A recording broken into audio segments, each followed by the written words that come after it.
Bueno, mi nombre es José Tayuco y en este video voy a explicar los elementos generales de Java, empezando por los tipos de datos que acepta este lenguaje de programación. Los tipos de datos vienen dados por los lógicos, que serían los datos boolean, los de texto, que serían los tipos sharp, los enteros, que serían el int, el short, el long y el byte, los reales, que serían el double o el float, y también acepta los de clases, que vendrían siendo los strings. También están los operadores lógicos que ya nos permite utilizar, que serían el y, el o, el no, y los relacionales, que vendrían siendo los que buscan comparar dos datos o dos más datos. Podrían ser el igual a, el distinto de, el mayor, el menor que, el mayor igual y el menor igual. También están los condicionales, que serían el if y el else. Los condicionales constituyen los pilares de la programación, y esto lo que nos permite es que se ejecute una determinada acción mientras se verifique una condición inicial. También están los ciclos, los cuales es una sentencia que nos permite ejecutar repetidamente una parte del código hasta que la condición inicial deje de repetirse. Los que se usan son el while, el for y el do while. También están las funciones y procedimientos, que serían una porción del código dentro de un programa, los cuales nos permiten realizar funciones específicas y son relativamente independientes del resto del código.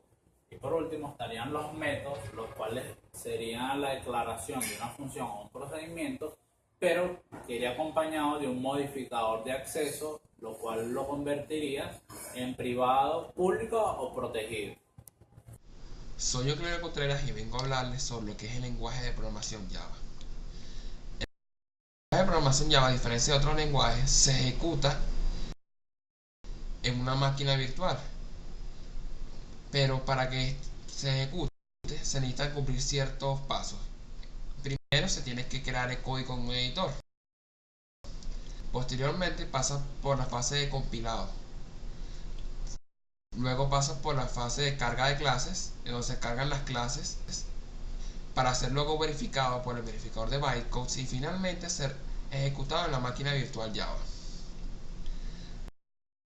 A nivel de datos, tenemos que Java distingue de dos tipos de datos: los primitivos y no primitivos. Entre los primitivos tenemos a los float, a los double, entre otros, y a los no primitivos tenemos a los tipos de datos string.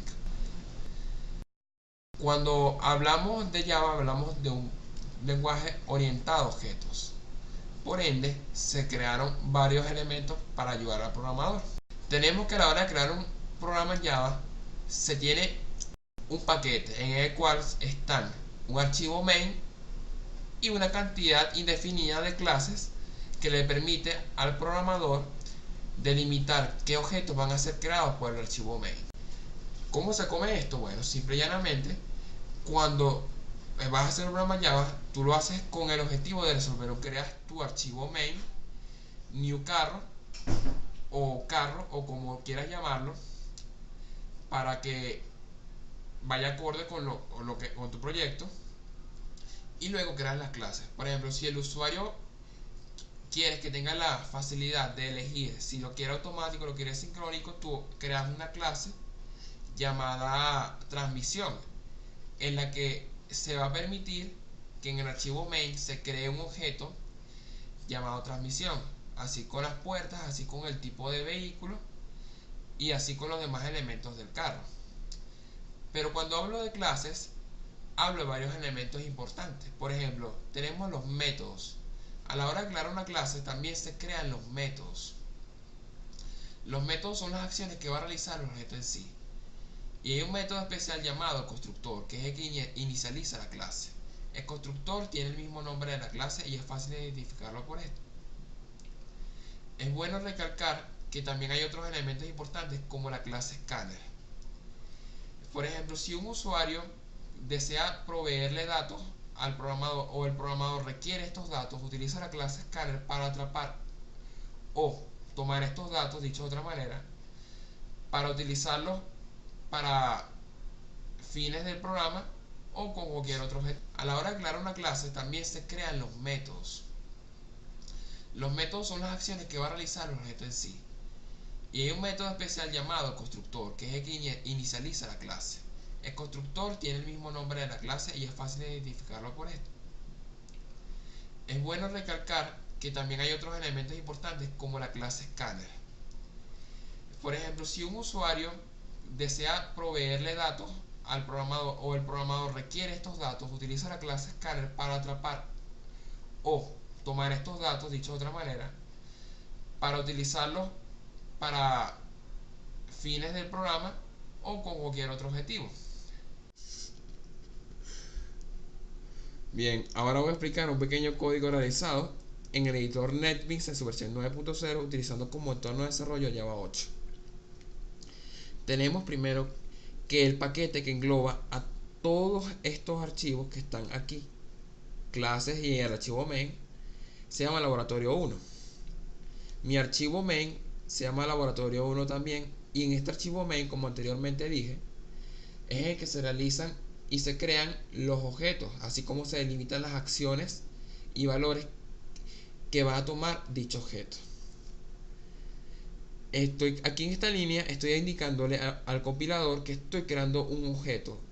¿Por qué? Porque estoy invocando a la clase cafetera, que está aquí.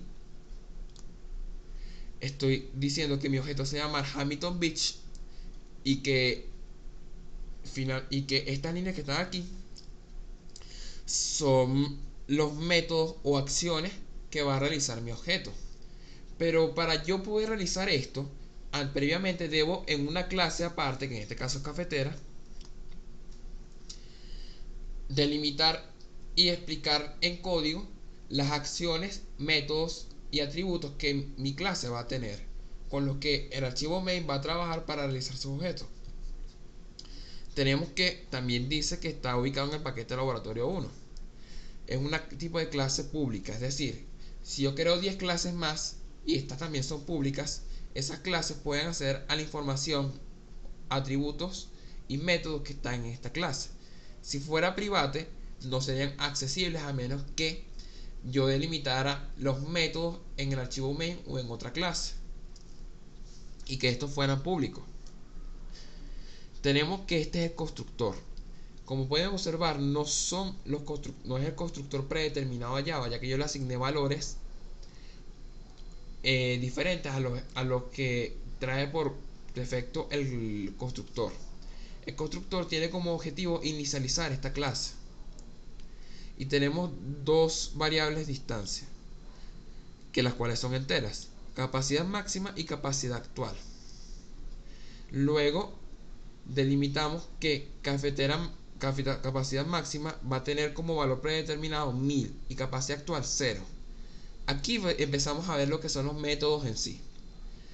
Se pueden observar que, como en otros lenguajes de programación, en vez de estar public o otro tipo de nombre, tenemos public void, que es un tipo de función o método en este caso. Capacidad actual 0. Aquí empezamos a ver lo que son los métodos en sí. Se pueden observar que, como en otros lenguajes de programación, en vez de estar public o otro tipo de nombre, tenemos public void, que es un tipo de función o método en este caso. Mi método se llama llenar cafetera y le va a decir al código que la capacidad actual es igual a la capacidad máxima, es decir, que de 0, que es capacidad actual, va a pasar a 1000, que es capacidad máxima. Tenemos otro método que es servir tasa. En el archivo laboratorio 1 tenemos que el valor predeterminado para esa acción va a ser 250, es decir, como pueden ver aquí hay un ciclo y dice que si la cantidad es menor o igual a 250 me va a lanzar un mensaje, de lo contrario va a lanzar otro mensaje.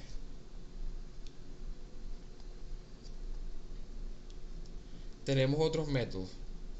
El método vaciar cafetera va a llevar la capacidad actual, que antes era 1000, a 0. Y el método agregar café. El método agregar café tiene otra condicional. diciendo que si la capacidad actual más cantidad, que es una variable de instancia que yo estoy definiendo aquí, que puede tener un valor delimitado por laboratorio 1, como lo pueden ver aquí, es menor o igual a la capacidad máxima, va a lanzar un mensaje; de lo contrario, va a lanzar otro mensaje. Finalmente, tenemos el último método, que en este caso es ver cantidades. Esto va a imprimir en pantalla la capacidad actual en cada parte del código. Por ejemplo, el código, la capacidad actual al principio es 0, va a imprimir un 0. La capacidad máxima luego va a ser 1000, ya que el método llenar café, como lo ven aquí, llenar café va a llevar la capacidad actual a 1000. Ver cantidades quiere decir que va a mostrar la cantidad en cada uno de estos pasos. Incant 250 quiere decir que la variable es de tipo entera y que va a dar un valor de 250 a mi objeto. Servir tazas va a rellenar la taza de 0 a 250. En este caso va a utilizar el valor de 250 porque lo estoy delimitando. Vaciar cafetero va a llevar el valor de capacidad actual a 0, como estaba en un inicio. Ver cantidades al igual tanto. Vaciar cafetero va a llevar el valor de capacidad actual a 0, como estaba en un inicio. Ver cantidades al igual que aquí y al igual que aquí va a mostrar el valor que tiene la variable cantidad actual. Al ejecutar el código, tenemos que efectivamente en cada uno de los pasos muestra una cantidad distinta: 0, 1000, 7 y 500. Y finalmente